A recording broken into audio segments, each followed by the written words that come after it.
Hello and welcome back to Soccer Supernova, the show where I interview some of the most interesting ex-pros kicking around, and today we've got an absolute cracker on the cards. I'm absolutely delighted to be joined by Dundee United and Rangers and everyone else in between. Former target man, frontman John Daly. Thanks for joining us, John. How are you? I'm really good. Thanks for having me on. Delighted to be here. And we find you in a bit of a weird place in the world right now. Where are you coming to us from? I'm just in Turku, just in Finland. So yeah, I'm based over here now. I'm assistant manager at FC TPS, and I take care of the under-23 squad as well. So different challenge, different role. So it's been enjoyable, and the weather is obviously a little bit colder over here than it is back in Scotland. So no, it's been really good and nice to sample a different part of the world. Fantastic. We'll get to that a little bit later on, but let's kick back to where it all started. Obviously, you grew up just outside of Dublin. How did the footballing career sort of come around? Where did it all begin? Yeah, it kind of began. It was a year at my kind of local team, just my local estate team. We started up called Ashwood FC. We started up a football team. A couple of the dads put together a team because we had quite a lot of lads that were really into football at the time, and we started a team up, and I think it was like an under 10s team, and I was maybe 7, and we had different various ages in that team. We had a good little team together. I was there for a year, and then I went to Cherry Orchard, where I spent all my schoolboy kind of playing days at Cherry Orchard, which one of the bigger schoolboy clubs in Dublin. We competed in the top league over there, and we had a fantastic little team.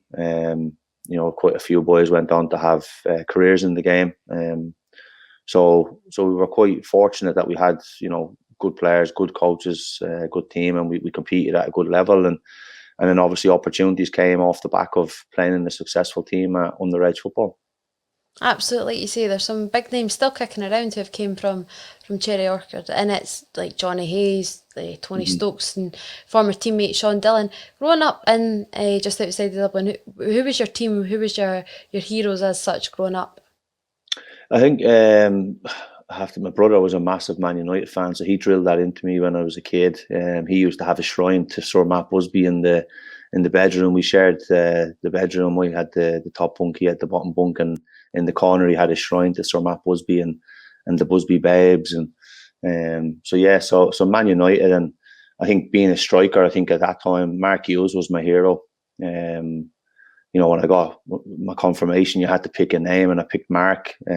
After Mark Hughes, the teachers and the nurse, or the teachers and that said we had to pick after a saint, so they thought it was from Saint Mark, but it was actually after Mark Hughes. But he was my hero. I just loved the way he played and the way he conducted himself on the park. He was a real hero, man. Absolutely, that's not too bad. We've all got a story about how our confirmation names came around. So as you say, Manchester, then how does it come across that you moved down to England, and it is in the Manchester area? How does Stockport come around? Just again playing for Cherry Orchard. We had a few trials across at different clubs, and I went across to Stockport with one of the other guys, Keith Fahey, who I think he ended up signing for Arsenal at the time. And when we went across, I just got a good feeling off Stockport. I got a good vibe off the club. It was a really family oriented club, and I really liked the coaches. I liked everything about the club. So when they offered me a contract, I didn't really take too long to think about it. I think at the time I had a lot of kind of people in my area that had gone away to football clubs that were maybe a bit more fashionable than Stockport County, and 2 or 3 years later had ended up back in Ireland, and I didn't really want to go somewhere that was just going to be another number. I knew going to Stockport that if I did well, I would get opportunities, and I knew they wouldn't have the resources to go and spend 250,000 to £1 million on a striker if they were needing someone. So I knew that they would look within their own club if there was injuries or suspensions or lack of form. And thankfully that opportunity, and these opportunities presented themselves, and I ended up trying to kick on there, and so that was kind of how it all came about. I think it was a couple of scouts over at games that sent us over, and then obviously the rest is history. You go and sign. Like you see, you touched on it there. It was maybe the unfashionable move to sort of go to Stockport. You had loans to Grimsby and Bury in between. Do you think that's sort of an issue nowadays, that young players just kind of look for the glamour, working through academies, and they don't? How important, basically, do you think working through the lower leagues? And like you say, I've heard you touch upon the cleaning of the boots when you're a younger player. Do you think that's really vital to sort of the development of a player like yourself? I think obviously the game has changed massively, and obviously we used to have to clean the stands and clean every seat in the stadium, and obviously thankfully Stockport wasn't a massive stadium, so there wasn't many seats. But yeah, cleaning the boots, and I think it just keeps you grounded, and it keeps you focused, and it makes you feel, when you make that step into the first team, it makes you feel like you've earned your stripes, I suppose. But yeah, I think, as I said, the game has changed, and obviously they're trying to focus on other aspects of the development of players, but I do think that is an aspect that keeping the players grounded, and making sure that they remain focused, and that when they get them opportunities, they feel like they have that hunger and desire to go and try and take them. I do think at this moment in time there probably is an easier pathway for players to go through, and but as I said, with the game and the way things have changed, it was always going to kind of be like that. You made your move to Hartlepool. Did you sort of understand that Stockport was always going to be like it had a shelf life on it, sort of thing, your time there? And how did Hartlepool come around? Because like you say, that is a gradual step up. You're heading in the right direction.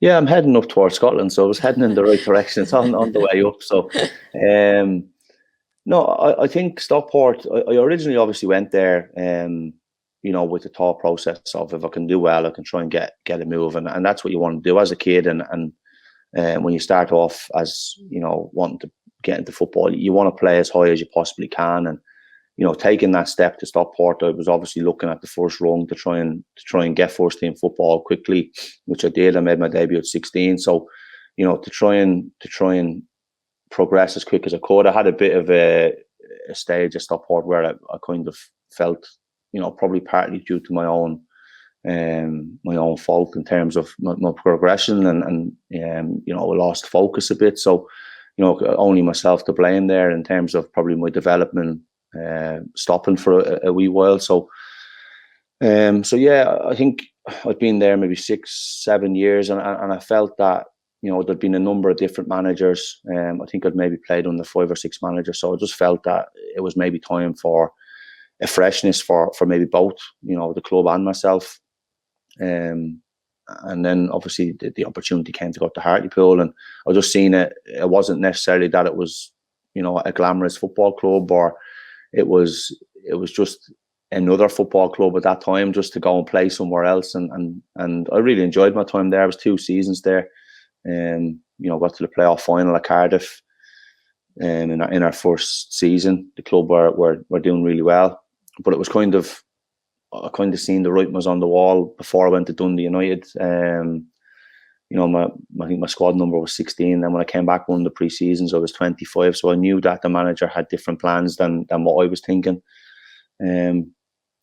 But at that stage, when I was kind of potentially going to move on, nothing really came up. So I had a year left in my contract. So I just trained and hung about and waited for opportunities. And thankfully that opportunity came, which it generally does in football. You normally get at least one opportunity to show you can do it. And thankfully I got that opportunity. I scored some goals, and then off the back of that, then I got the move to Dundee United. You did indeed. I just want to touch upon there. Like you say, Hartlepool, they were sort of riding high, and it was a championship playoff. What is it like being in the playoff? Like you say, I think it was at the Millennium, that game. But you hear it, and nowadays, especially on the telly, it's massive, the playoff finals, and for any league. But just how big an atmosphere was that for you? Oh, it was incredible. Like, playing Sheffield Wednesday, who were massive favourites, and a huge following. They're obviously ex-Premier League club, huge football club, against little old Hartlepool in the playoff final. So it was a massive game for us, and first off, when you're not starting, it was the disappointment of not starting when you get told the team the day before, and obviously you have all your family and friends across for it, and you're sat on the bench. It's disappointing, but again, as a striker, 90% of the time you get on the pitch in any given situation. If you're a defender, sometimes it's harder to get on the park, and I knew I'd get some sort of opportunity to come on, and I think I scored with my first touch. So that was incredible to put the club 2-1 up. On the brink of going to the championship was a remarkable feeling, and just the atmosphere around it all was incredible. I would have loved to have played it at Wembley. Obviously, the Millennium Stadium was an incredible stadium, and just the atmosphere was electric. But it would have been fantastic to play at Wembley. But I think they were fixing up the stadium that year, and that was the year they played everything at Cardiff. So. But no, we think we came within 8 or 9 minutes. We gave away a penalty in the maybe 9 minutes to go.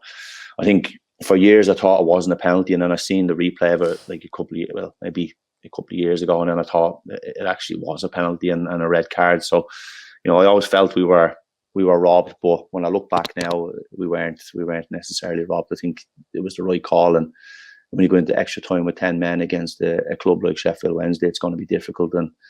And obviously my friend Glenn Whelan obviously scored in that game as well. So delighted for him, obviously, but disappointed for myself.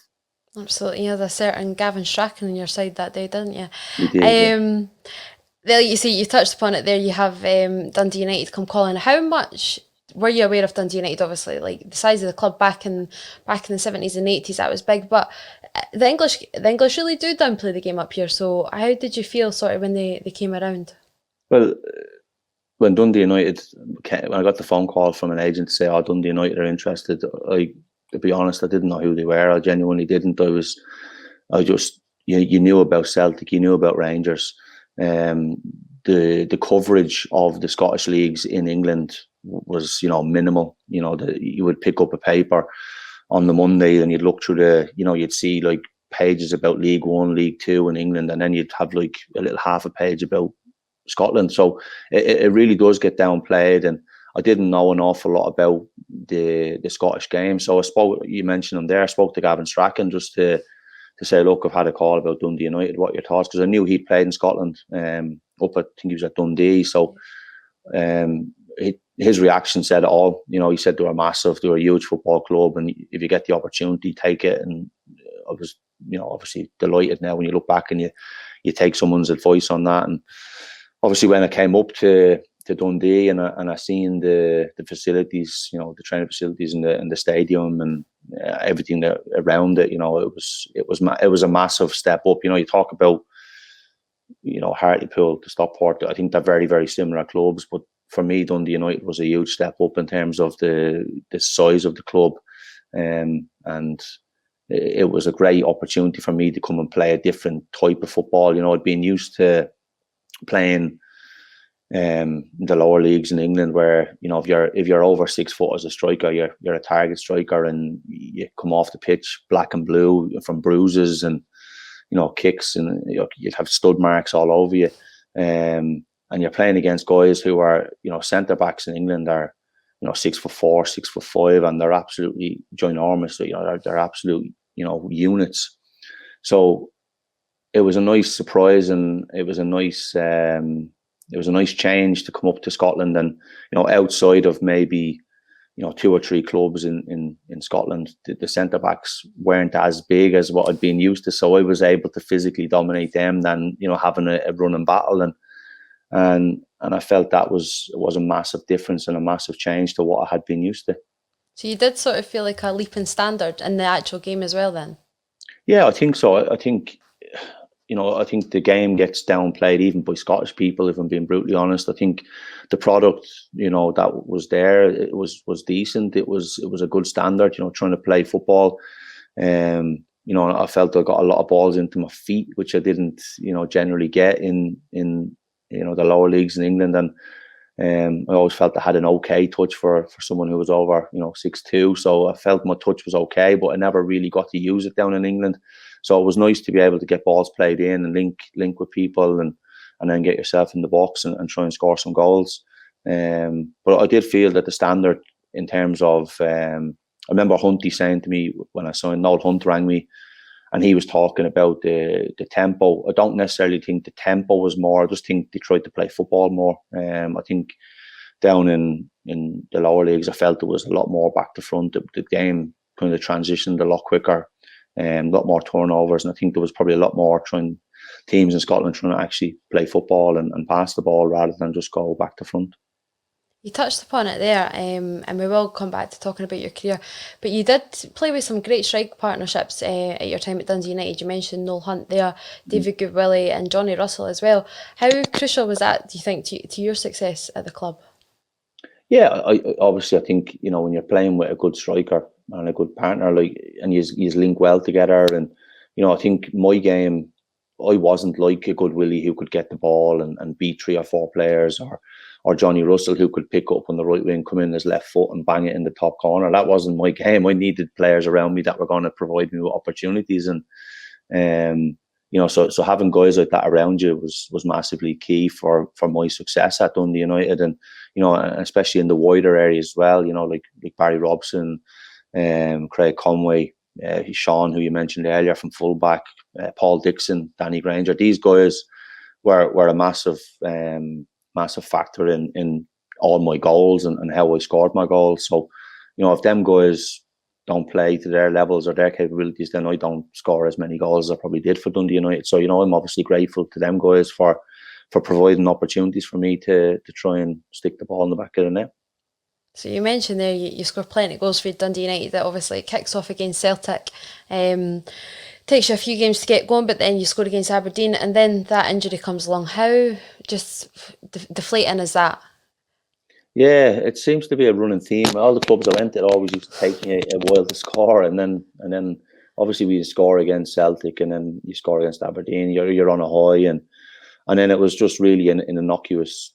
It wasn't even a challenge. I jumped for a header against Inverness, and the way I landed, my kind of knee jerked back, and I ended up popping my posterior cruciate and played on for 10 or 15 minutes trying to hobble about and trying to run about, and didn't realise the extent of the damage until obviously you go and get a scan. I didn't think it'd be that bad because I was able to sort of play on for 10 minutes, and then when you get the scan, it's obviously devastating because you're told you're going to be out for maybe 9 months, and so it was a difficult time. I was getting married that summer as well, so I never got an operation. They put my knee in a brace, so when I got married, I had to get bigger size trousers to fit around the knee brace. So it was a difficult time. It was probably the initial, I think, first maybe 2 weeks, you do kind of look and think, why me? Why couldn't it happen to someone else? But unfortunately, it doesn't, and it's you, and you have to deal with it. And I think once I got my head around that, I kind of thought, right, well, I want to make sure I come back better and come back stronger and come back in a better place than when I just left, because I'd kind of got injured at a good time in terms of like goal scoring and my play. I felt like I was playing quite well, so I wanted to come back in a better place. So I just started to watch games from the stand and try and look at scenarios and what I would do and what I wouldn't do in these situations. And you learn so much from sitting in the stand watching the games like that. It is, and I think a lot of younger players that go to the games, as youth players, should really watch their positions and see that you do learn so much. Because I had, watching the games and you're thinking, I would have just flicked that on there. I would have maybe tried to do that, and then you realise the time maybe that you when you're on the pitch, you don't realise how much time you maybe have. So I think sitting in the stand made me a better player than when I came back, because you try and use that to then help you when you're back on the pitch. I think that's a fantastic approach, and like you say, you're not moping around sitting at home sulking with your knee brace on. Obviously that caught the eye. You come back in at the side, you're still got Craig Levein as your boss at that point. What's it like working under Craig Levein? Well, I think in the first couple of games, I thought, who have I signed for here? This guy is nuts. Honestly, it was, I think Rangers away was my first game. I got beat 5-0, and at half time he came in, and I've never seen a manager go through people the way he did, and kind of sat there thinking, I want to go back to Hartlepool. But no, I think he was very thorough in his work. At Dundee United, he was excellent in terms of his, the video analysis kind of was about then. So he used that a lot to help us as a team, and to dig us out as a team. If he felt people weren't working, he would dig us out and he would point it out, and he would make sure that we all did exactly what we were supposed to do. And you got to give himself and Peter Houston a lot of credit for the team that they assembled. They assembled guys that were young, hungry, wanted to succeed, wanted to get better, wanted to learn, and to be fair, they provided the tools for us all to get better. They moved us to the training base in St Andrews, which is fantastic. I think they're still there to this day. And when you go to that training base, it is a training centre where you can't help but improve. If you go in with the right mentality, you will get better. Just from being in that environment, and they kind of started all that off. And but yeah, I think he was one that you probably had the fear of, I suppose. If you didn't, you knew straight away, even in the games, you knew if you lost a runner, if you didn't track someone, or you didn't close a fullback down, you thought, that's going to be shown to me on Monday morning. Like you say, I think probably myself included and a lot of other Scotland fans probably weren't aware of all of this, and then obviously gets the Scotland job and everyone's about like, why is he getting it? Obviously, from a player point of view, you can see he's a bit more forward thinking, his video analysis. What was it like? Was there rumours that he was going to land that Scotland role? I think the rumours were kind of going about, and then obviously when it happened. I remember all the Sky cameras and the BBC cameras being around the ground, and you kind of then it casts a bit of uncertainty over the group, because you've got a squad together that you feel like you are doing quite well, and you're in a good place, and then you're in a situation where you don't know if a new manager comes in, is he going to like you? Are you out the door? So it kind of cast a bit of doubt amongst the group, and it was great that Eusty took the reins, and it kind of allowed everybody to settle back down again, and try and just reassess where we were as a club. And I think I remember the game at Ibrox that Eusty had. I think it was 7-1. We got beaten, and I think after that game he probably thought, I don't want this job, but he went on a remarkable run of games. Then after that, I think we had a team meeting after that about getting our act together, I suppose, and we had a few home truths were told in the changing rooms, and after kind of that result, we then picked up, and I think obviously that was the year we went on to win the cup as well, which not many United teams have gone on to do, which so it's a fantastic achievement, and great to be part of that history. Absolutely, and we'll just draw on that there, because I know many Dundee United fans will want to know your feelings around it. Like you say though, it was seamless with Peter Houston, and I've heard you say yourself you played some of your best football under him. But let's just focus on that Scottish Cup final. Obviously, I think the day before Ross County knock out Celtic, I think you play Rafe in the semi-final. You must have felt going into it, we are the favourites here. This is championship opponents you were facing. It was a great opportunity. Of course, I think in most Scottish Cup campaigns, you kind of look at them and you think, if we're going to do anything in this, we're going to have to beat at least one of the Old Firm. And I think we obviously had Rangers away at Ibrox, and you're 3-1 down. You're probably thinking, it's not looking promising. And then we managed to get back to 3-3 and got them back to Tannadice and beat them 1-0 in the last minute. And you're kind of looking and thinking, right, give us a lucky draw, or give us a nice draw in the semi-final. You had obviously two championship teams and ourselves and Celtic. So I think before any game was kicked in the semi-final, you thought if we do our job and they do their job, it's going to be Celtic in the final. And then we were obviously training the day before our game, and we came in, we were having some food and watching the game, and you see Ross County obviously winning it, and you could just sense it in the room that it was like it was ours to lose. And that's no disrespect to Ross County. Had a fantastic team at the time, and Raith were a decent side as well. But on our day, we were a match for anybody in the Premiership, and we looked and we had two championship teams in front of us to win the trophy. And I think without really saying it, we knew that we couldn't we couldn't let ourselves mess it up, because you're never going to get a better opportunity to win that Scottish Cup. So we went into the Wraith game and we won 3-0 and felt quite comfortable in it. And then obviously going into the final, look, one-off games, anything can happen, but I think you could see the focus was there in the group, and we knew obviously the heartbreak that United fans have had over the years in terms of getting to finals and getting beat. So we knew that it was important we didn't, have another failure on the cards. Absolutely. Before we move on, just drawing in on this final again, obviously you grow up and all you want is silverware, and the Scottish Cup is such a historic trophy. Just personally for you, how great was that one? Oh, it was massive. It was the first trophy I'd won as a professional, and you said it there. Like when you're a kid, you dream of playing in cup finals and winning trophies and playing, playing for Man United at Old Trafford. And once you kind of go into football and you start being a professional, and you start to find your level, and you realise that dream isn't probably going to happen. So you then have to look at the other side about trying to win medals and win trophies, because that's what you look back on at the end of your career. You look back on what you did and the trophies that you won and the memories like that. And to win the Scottish Cup was a fantastic achievement and massively the highlight of my career. Absolutely, and it is where clubs like Dundee United should be. You look at their history, and like you say, they went through a fair period of time without anything like that. So obviously from the Scottish Cup, it comes European campaigns. Now, I think it was that straight away, that campaign that it was AEK Athens, and came ridiculously close.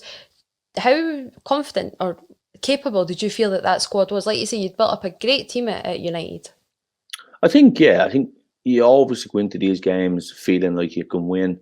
And it's only probably now when you look back and you go, like, the players they had, some of the players they had, like, that, were next level. You had guys that played in the Premiership before, and then when you played Dynamo Moscow, they had wingers that they paid 15, 20 million for. So, like, you go into these games, and again, it's credit to the staff for giving you that belief and that feeling that you can actually go and win these games. And that's, I think I've said it to other people before, that's probably one of my biggest kind of regrets at the football club, that we never actually went on to have a proper European campaign and go into the group stages.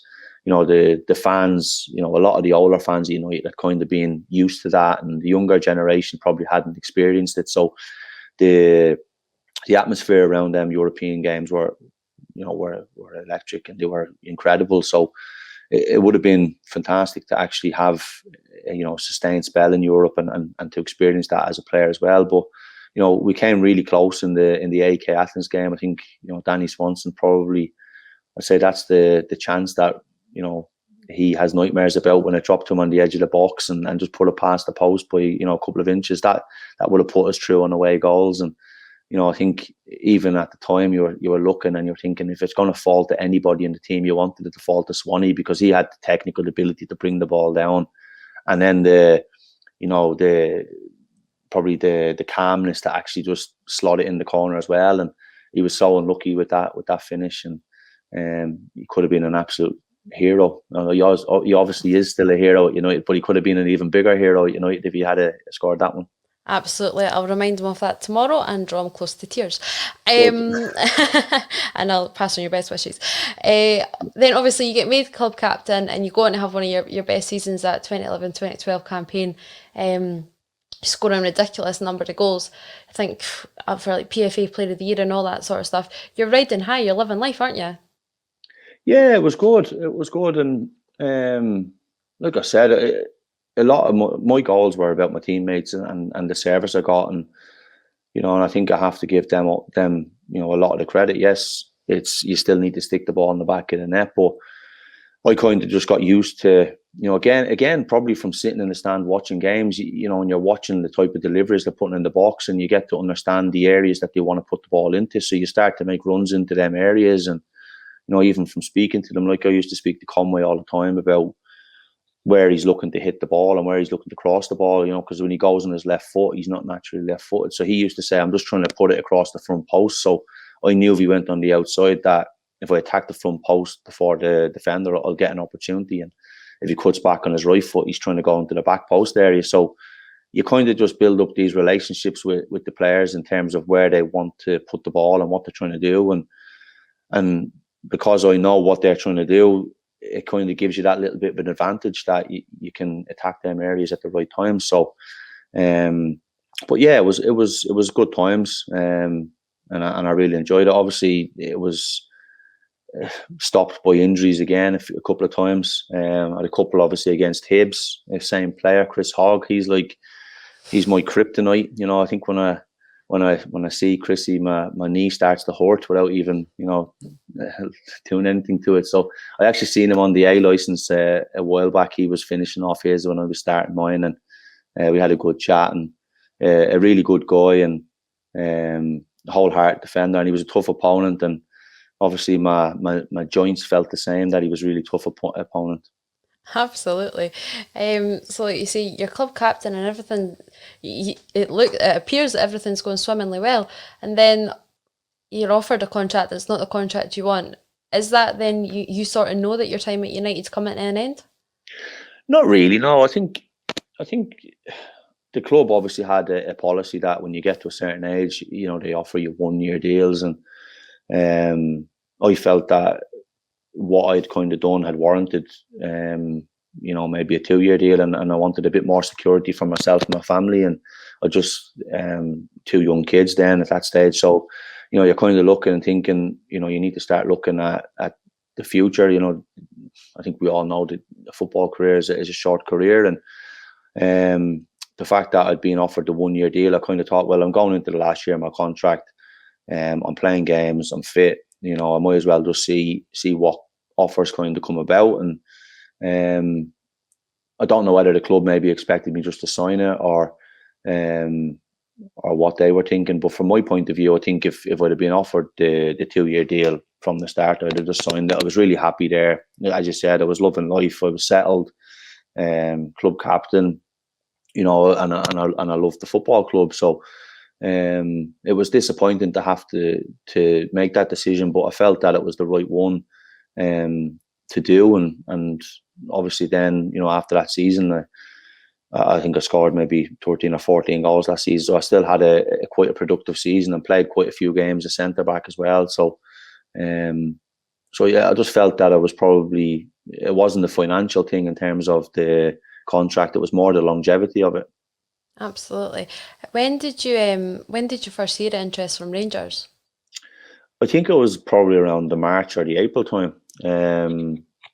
Again, I had a phone call just to say that Ali had spoke to a few people that I kind of knew about, kind of getting character references, and I think he obviously knew what I could do as a player, and he just wanted to see what type of person I was and what type of character I was, and if it was one that would probably fit into what they were trying to do, and then if I would be interested in going to Rangers. And I'd had a lot of admiration for Ali. I think the year we actually won the Scottish Cup, he was really, really humble in defeat. They were going for the treble that year, and the way he conducted himself after being knocked out of the cup in the 90th minute, will live with me forever. Because I can only understand, or I can only imagine, like the heartache that they must have felt to get knocked out in the 90th minute, and to have the class to wait and shake out all of our hands and wish us all the best going forward, really stood with me. And I just thought, what a good guy, and I think, I just felt that I would love to go and play for someone like that. And at a football club like Rangers, we spoke about it earlier when you talk about going and playing you want to play at the highest level. Yes, I was stepping down the levels, but in terms of the structure, the club, the facilities, I still felt I could get better, and I still felt I could improve at Rangers, and with the facilities they had there, it was a fantastic opportunity at that stage of my career to go and play for a club like that. Obviously, the press, unsurprisingly, they jump on the bandwagon. We've touched upon it before. You're brought up an Irish Catholic. What was that sort of? How does the backlash sort of affect you? Does it hurt you? What sort of impact does that have? Not really, no. It doesn't. I think my wife, anytime she says like I've got no emotions, and I think you need to be thick-skinned as a football player. If you are going to go on and have a career, you need to be able to just block it all out. And I think any kind of negativity that came my way, I tried to just bat it off. And I think the probably the hardest one was when we came back from that summer, when we'd been back to Ireland to visit family, and we came back, and a letter had been sent to Dundee United, basically just saying I was this and I was that, and they obviously didn't realise what it was, so they just forwarded it on to my home address, and I'm carrying the suitcases into the house. My wife was sat on the sofa ready to get back in the car and drive down to Derby to this guy who sent me a letter, just to tear his head off. But no, look, it kind of, certain people are going to have that mindset, and I don't think you can let it affect you. And it is what it is, and I just tried not to focus on anything like that. And I remember saying to the guy Stevie at the front office, that if any mail came from me, just to check it from me, and if there was anything negative, just chuck it in the bin. So I kind of took myself away from anything that may kind of try and derail you mentally from what you were trying to do. Absolutely the right approach there. You touched on it. Obviously, it is in league-wise a step down. I think Rangers are in League One at that time, or kicking around there. Do you think because you'd played like for the likes of Stockport and Hartlepool, that lower league sort of vibe didn't really affect you? I think it helped.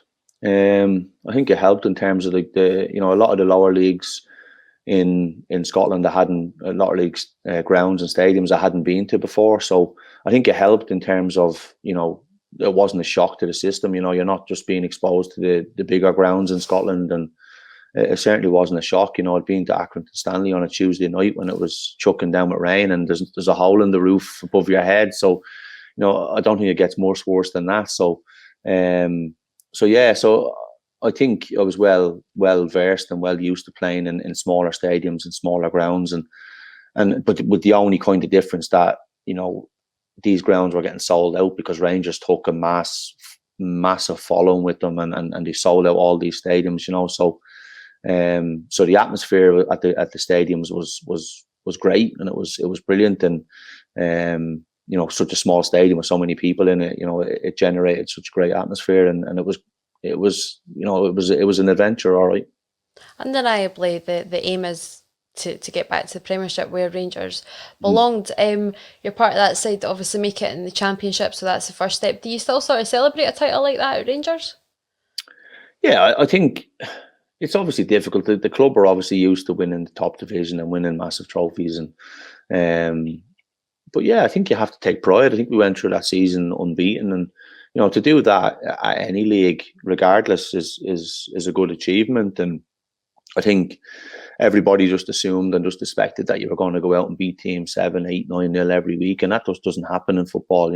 I think you got to give a lot of the sides credit. They come, to Ibrox, so we go to their place, and they're well organised, they're well drilled. They probably worked on training the couple of nights that they've trained on just being defensive and being compact, and they make it difficult for you. And the longer the kind of game goes, especially at Ibrox, it becomes harder mentally. But you need to block out the crowd turning, and the crowd, starting to get on your back. And I think some players probably find that a little bit more difficult than others, and that can really have an effect on the momentum of a game and how the game swings. And I think a lot of the kind of lower league teams would have came with the game plan of breaking the game into 15 minutes, and every 15 minutes try and keep it at 0-0 for as long as you can. And when you score early goals in them games, it does become a lot easier for you. But when you don't, it's a tough game, and it's definitely a challenge. So we did have a couple of games that were easier than others, but as I said, to go and win the majority of games, and then obviously draw some other ones, and be unbeaten that season in the league was a great achievement for the club. And I think you obviously have a little celebration, and then you focus on trying to do the next job that was obviously coming up the following season. Yeah, that following season, it's some season being the Championship, like with the likes of Hearts, Hibs, Livy, they're all kicking around here, and obviously Ali appreciated that, and he brings in Chris Boyd and Kenny Miller, legends, and they come back to the club. Is there a bit of fear factor for you? Do you think, am I still in the plans, or are you you obviously were a different sort of player to them, but how do you feel after that?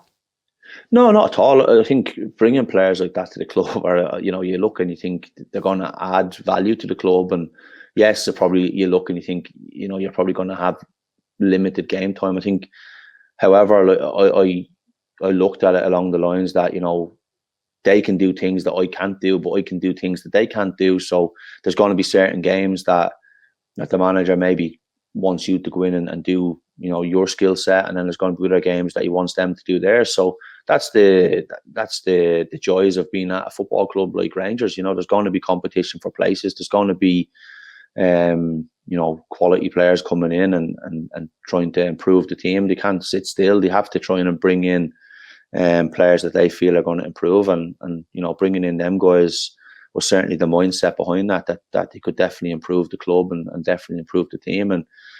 And as I said, I never looked at a striker coming into any of the teams I was at as a fear. I seen it more as a challenge, I suppose, that when you get your opportunity, it's down to you to take it and make sure that you stay in the team and you keep that jersey. And unfortunately, that year I started the year off with an operation on my knee. I had a clean-up operation, which kind of left me playing catch up.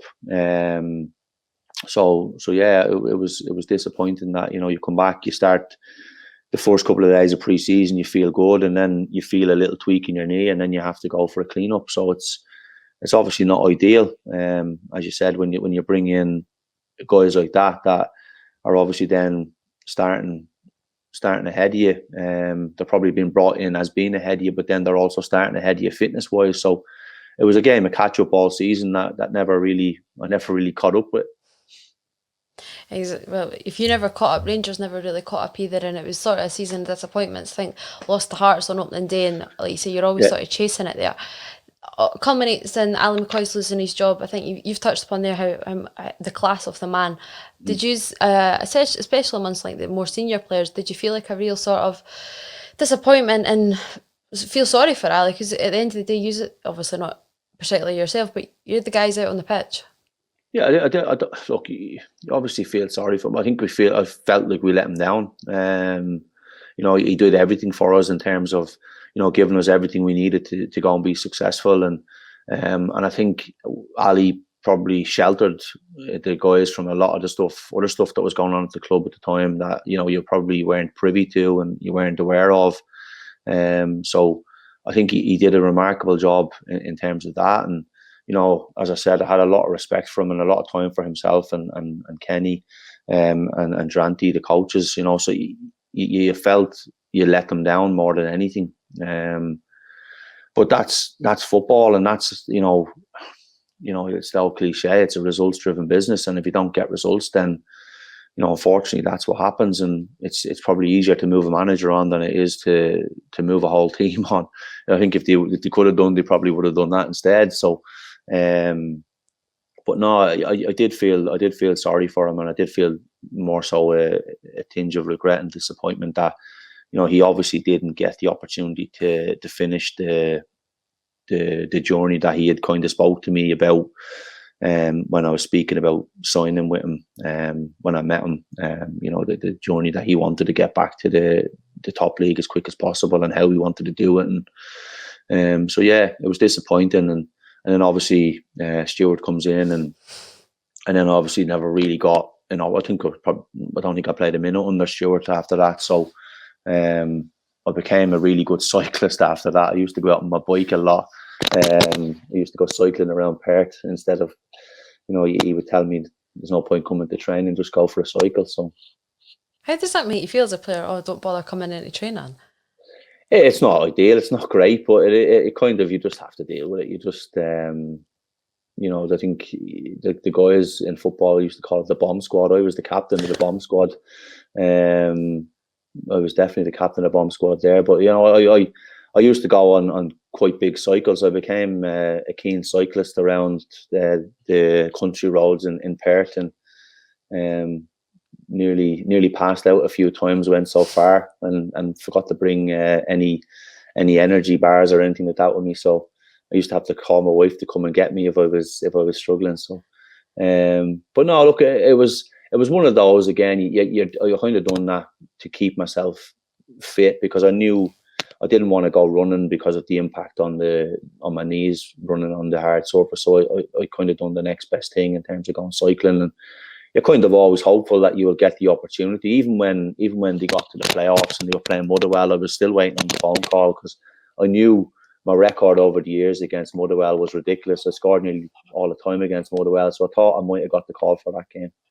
Rafe come calling then, was the idea to sort of stay local, or were you looking to go abroad? Or was management, was coaching, what was the next steps after all your bike rides? Yeah, I think, well, it was probably a bit old to join the Tour de France. So I think, no, I think I had kind of wanted to try and go abroad after Rangers. I wanted to kind of play for another couple of years. I felt I had another couple of seasons in me, and I was looking at trying to go abroad. I actually went out to South Africa and trained with a team out there for a week in Johannesburg. So I trained with a team for a week and kind of fell through.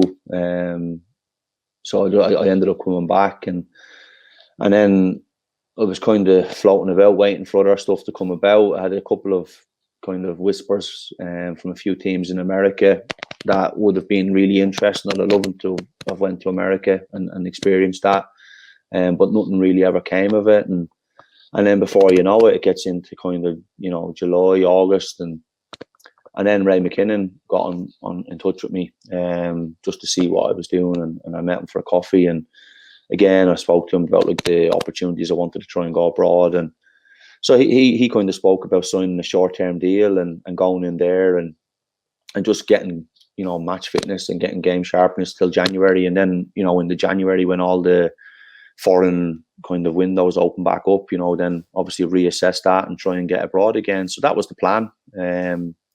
Obviously signed for Raith and went in there and really enjoyed it. Great bunch of guys. Great. The training facilities were excellent. So I really enjoyed it at Raith, and I had a good time there. And we had I think there was maybe 5 or 6 of us travelled over from Dundee. So we had a couple of car schools that travelled from Dundee, and good group of boys. Craig Whiten was obviously there. Yeah. Toshni and Benedictus and Wee Pongo and Scott Robertson then as well signed. So there was a good group to travel across with, and and as I said, it was a good team spirit there and a good vibe there. So enjoyed my time there. And then during that kind of spell, the phone rang from Hearts to see what I was planning and what I wanted to do, because the opportunity obviously to go in as the under-20s development coach was on the table. So that's when I had to kind of probably reassess the plans and see what I really wanted to do. Did it take a lot of convincing? Obviously, I think it's Levine there and Am Budge and Robbie Nielsen, or was it sort of one of those offers you couldn't really surpass?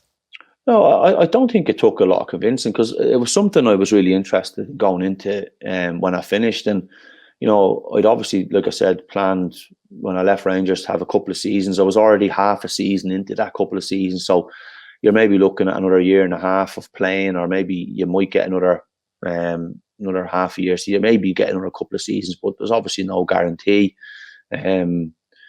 So I kind of looked at it and thought it was an unbelievable opportunity to go in at a massive football club and work with elite players, professional, full time. I think I'm a realist as well in terms of when I look at, opportunities in Scotland. These opportunities don't come around very often. So, you kind of have to make that, judgment of, do you want to continue playing for 2 years? And I know everybody kind of says you should play till you can't play, but I kind of felt that if I'd done that, I'd have been in a bad way, because obviously I'd wake up on a Sunday and my knees would be aching and I'd be sore, and you're taking Voltarol tablets to play games and to train, and so it probably felt like the right time to actually hang up the boots. Although I felt I had a couple of years left, I felt like the right time to do it. And as I said, it was to go in at a club a massive football club like Hearts. There's only probably so many full-time roles in Scotland, and this was probably one of the bigger roles. So it was a great opportunity to start off in coaching at a huge football club, and with, like you said, obviously Craig Levene's director of sport. Robbie Nielsen was a former teammate at Dundee United. Obviously didn't know what he was like as a coach or a manager, but when I went in, you could see how thorough he was with his work, and it was a fantastic environment to go into as a young coach, and to start off on that coaching journey. Like you say, under that coaching journey, you've got Robbie Nielsen, Craig Levene, Ian Cathro's manager as well. In those times, obviously, then you become sort of interim manager. What's it like? Obviously, that's a big step from just being under 20s coach to being the main man. Yeah, but again, I wouldn't say it was the main man. I would say, it was more a collective effort in terms of, you're kind of in charge, and you're probably classed as the interim head coach, but it was definitely a collective effort with the other coaching staff, and in terms of the training and the planning and the execution of everything. So yeah, it was a great experience, and again, it's obviously it gives you that real bug to go and try and sample it for real one day, and but I'm still very early in my coaching kind of pathway, that I'm kind of in no rush. Yes, I want to be a head coach one day. I want to be a manager to try and experience and sample and see if I can get my ideas across to the team, and see if I can get a team playing how I want to play football. And before that kind of time, it was kind of just that experience of it, and you knew it wasn't going to be long term, so it was just enjoy it while you're there, and try and help the club as much as you can, and try and get some positive results, and obviously try and pick up some wins. And I think the couple of times that first time I done it with Andy Cork was Ross County away before Ian Cathro came in, and that was kind of just a copy and paste. I think Robbie left maybe on the Thursday or the Friday, and everything had kind of been planned, so there was no real point in coming in and messing about with a team that has been doing well and has been playing well and picking up results. It was just a case of putting them on the pitch, and then trying to make any changes you see fit during the game. So that was quite enjoyable. Obviously the first game, and then when Ian obviously left, it was different circumstances. The team hadn't been doing as well, and maybe the mindset isn't great, and the mentality of the players isn't in a great place. So it's trying to obviously get them in a positive frame of mind going into the start of the season. Obviously going to Celtic away, so it's as getting them as positive as you can going there. So that was some lineup that day. Yeah. So no, look, it was really enjoyable, and I think for that one you kind of knew you had maybe a little bit longer, because the club wanted to take the time in making the decision, so you could maybe make a couple of changes, and I'd kind of wanted to put a couple of the younger guys in, because I think playing younger players, I think it gives you a freshness, it gives you a bit of energy, and having been in charge throughout pre-season with the younger guys at the under-20s, I knew which ones had performed and probably felt that they deserved an opportunity. And obviously Lewis Moore, I played him that day, and he done really well, and he probably would have played the 4 games for me that was in charge, only for he picked up I think he picked up a little niggly injury along the way. So I think my biggest thing, probably regret, is not giving Angus Beat game time, and that he was the other one that in midfield that good player. Young Goose was a top player, and I think when I look back, I wish I'd have just chucked him in and played him.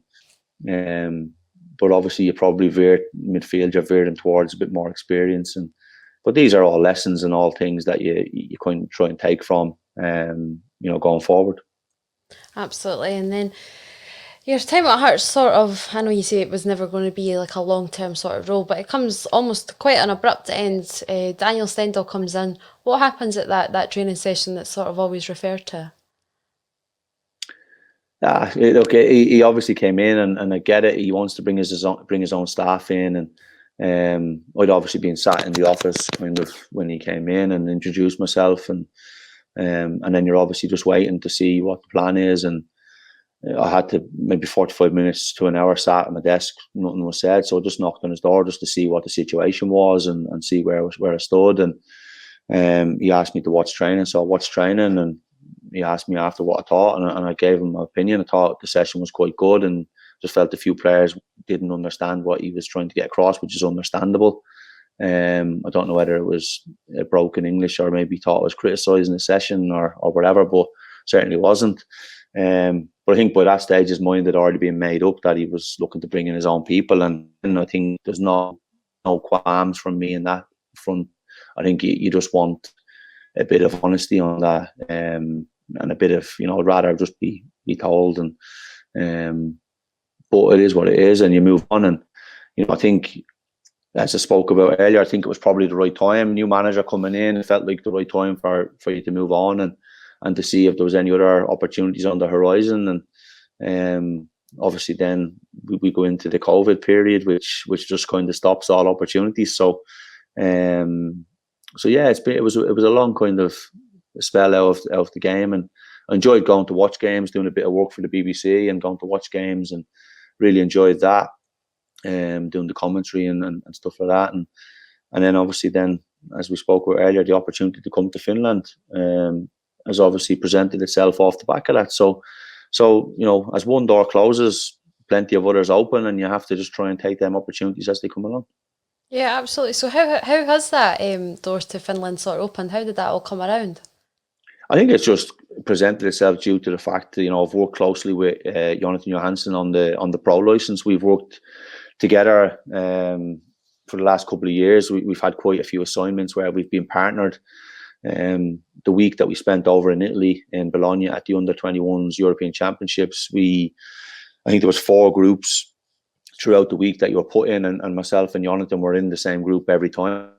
We worked closely together, and we could build up that relationship, and we realised we complemented each other quite well with our skill sets. And so he obviously got the job out here, and his assistant then was moving on, so he got on the phone and just asked me if it was something I'd be interested in, and as I spoke about earlier, it was something I wanted to do as a player in terms of going abroad and playing and sampling that. And so yeah, to do it as a coach is probably the next best thing, and it's great for obviously my own development and my own learning as a coach to try and sample something a bit different. Well, I've been told on A Celtic State of Mind that I look like Jonathan Johansson, so you can pass that on. John, right. I really could talk to you for a couple hours. Your stories are absolutely terrific, and it's been a pleasure for the last hour to talk to you. Final question for you, as I ask every guest on Soccer Supernova, since the show is called Supernova. Obviously you're in Finland, pubs are open, we are a little bit jealous of that. When things are back to normal, whatever normal may be, who would you be having your glass of champagne with? I would say my wife, because I haven't seen her in about 3 months. So I think my wife first, and then I would probably, and then I would be looking at probably one of my heroes, maybe Mark Hughes or Cantona or someone like that. So I think definitely the wife first, and then someone else. That's the correct answer. That is the wise answer. John Daly, thank you so much for joining me on Soccer Supernova. No problem. Thank you.